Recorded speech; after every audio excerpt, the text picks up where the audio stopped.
Hi friends, it's Claire from Scrappy Nerd UK, and today I have a 9x12 layout for you using the new Chasing Dreams collection by Create Paper Maggie Holmes. So first of all, I cut this bit out. I fussy cut this out, and I didn't include it in the video because I'm sure you don't want to sit there for 10 minutes watching me fussy cut. And I decided to use this as the focal point on my layout, and I'm just marking here where these pieces are going to sit because I'm going to add some mists behind. And I've chosen a photograph of me when I must have been 6 or maybe 8 years old, and I was a bridesmaid at my uncle's wedding. So I've pulled in the Abandoned Coral Distress ink from Tim Holtz. And it does look very red when this first goes down. However, it does dry to a nice coral pink, surprisingly. And just dabbing up the excess on there, making sure that I'm happy with the colour match with the flowers on the paper. And just bringing in my heat tool just to dry it a little bit. So next I'm going to distress the ink by adding in some water splatters. Left it to dry for about a minute, and then just pulled up the water with some paper towel.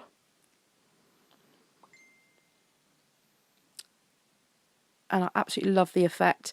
Now, when I've done this, I do end up covering quite a lot of the background with the layering pieces, but I'm okay with that. Sometimes that happens.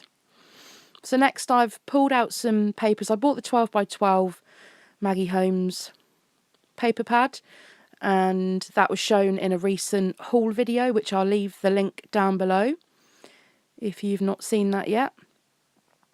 And I always recommend, it's definitely worth watching haul videos when it comes to looking at new products, so you can actually see see the papers in the paper pads to see if it's something you want to commit to buying a 12x12 version of.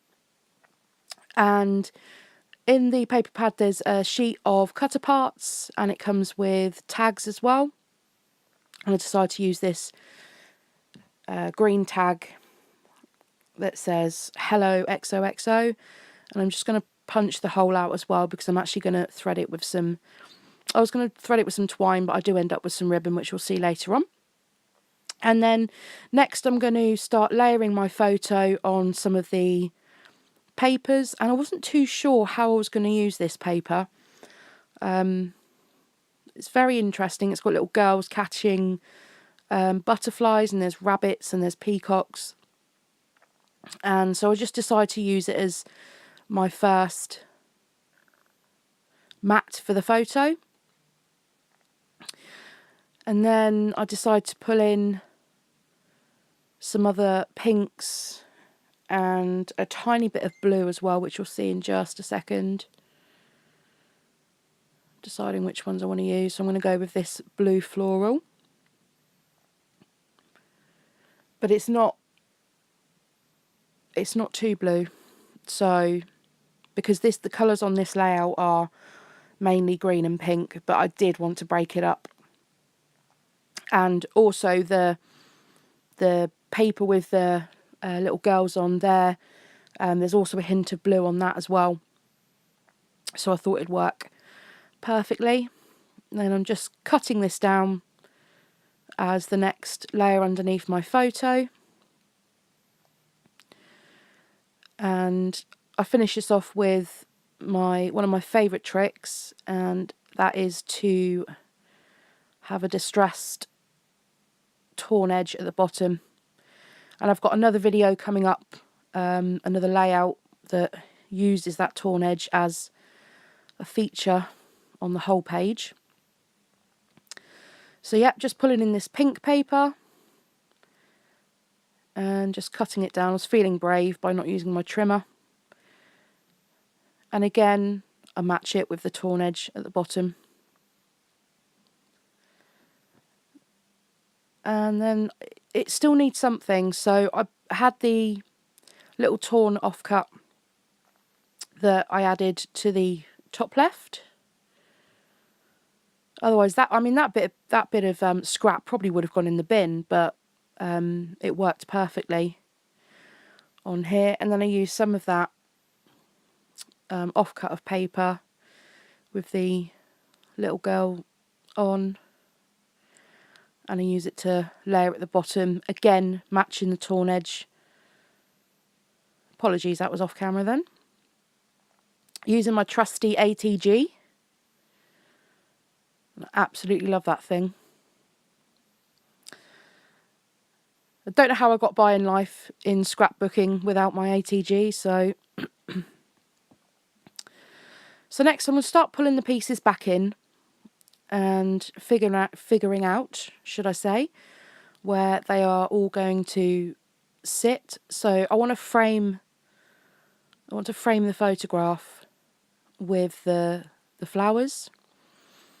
So you'll see me move them around to see whether I want it down the left or whether I want some up in the corners. And these pieces have all been fussy cut from that one sheet of paper.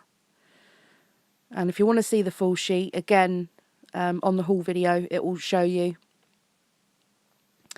And then before I commit to putting these down, I do want some ink splatters.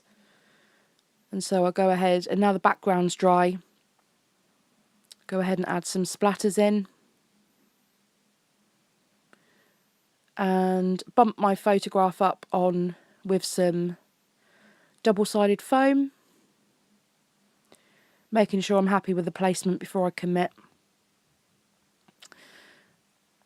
And that's where it's going to go. And I decide that I don't want to move that big piece underneath either, so I just lift it up and stick it down with my ATG again. And then again, I'm just pulling the pieces back in and deciding where they're going to sit. Just sticking that leaf part of it down as well. And then I'm just going to trim those. I normally leave the trimming till last, but it was bothering me, so I wanted to see what it was going to look like with half of the leaf cut off. But I'm very pleased with how this one actually turned out in the end. And it's very busy for what I tend to do, but I think it's good to sort of shake it up a bit and do something outside your comfort zone. So I popped that flower up on some double-sided foam. Now I'm also bringing in some foam dots, and these have got a slightly different depth in terms of the height of them compared to the double-sided foam. And that's another little a little tip. So when you're trying to create depth on your layout, use different heights. So if you use fun foam, which I often do, then if you want something a bit high, if you want to have something popped up on fun foam and you want something a bit higher than that, double layer the fun foam. Or in my case, I've got the double-sided tape and the double-sided dots, and because they're two different heights, they work perfectly. So I'm just pulling in the pieces of ephemera well, I haven't got the ephemera pack. It's not well, I haven't found it anywhere available in the UK yet, which is a bit of a bummer, but it's great because there's so many little bits in this paper pad that you can cut and use as ephemera anyway. So I'm using this sheet here. I'd never use this as a full background, so I'm just cutting out these little strips with the sentiments on, and the first one I cut said happy little moments, and the second one says dreams are for chasing. So just fussy cutting those out, and they're gonna sit there. And then next I decide to fussy cut one of the little girls out of this paper, because this photograph is of me as a little girl. and I cut the little net off that she was holding,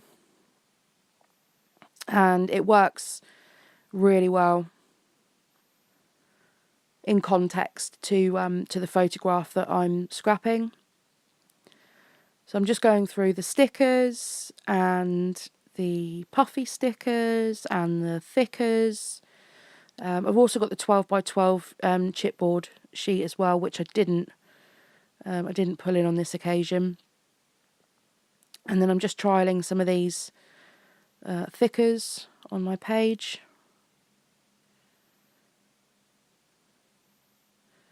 And that little black cross refuses to stay on the backing paper. And I do like the chipboard thickers, but they do not stick very well at all, which is quite frustrating. So you do have to add some extra glue in. So just bringing in these puffy stickers, and I've got a feeling I'm going to hoard these because you don't get a great deal. But I didn't. It's already busy. I didn't want to add too much more in to this. I do decide to bring in that peachy coloured floral, just to bring some more of that floral over to the left hand side.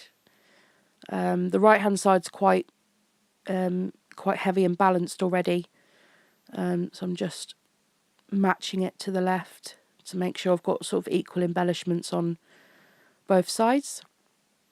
Next, I bring in this sticker that says love, love, love, and just pop that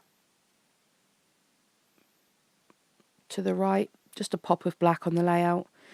And then finally, I'm just using my thickers tool to line up my alphas. And these alphas are the ones from the Chasing Dreams collection. Do forgive me, I'm not too sure of the name. Again, these appear on my haul video. So again, if you want to have a look at these or grab the name, then they're on the video, which, as I said, I'll leave the link below. And a bit of gold Highly Swap Colour Shine, because why not? And just pop that in the top left and the bottom right. And then, yeah, just finally adding a little bit of pink ribbon in. Pink lace ribbon. No, not lace. Yes, lace ribbon. And a few little wood veneer hearts from my stash. Giving it a bit of 3D-ness. Glossy accents are perfect for wood veneer. And it's finished. So thank you very much for watching. I hope you've enjoyed this process video. Don't forget to like, leave me a comment, and subscribe, and I'll see you for more. Bye!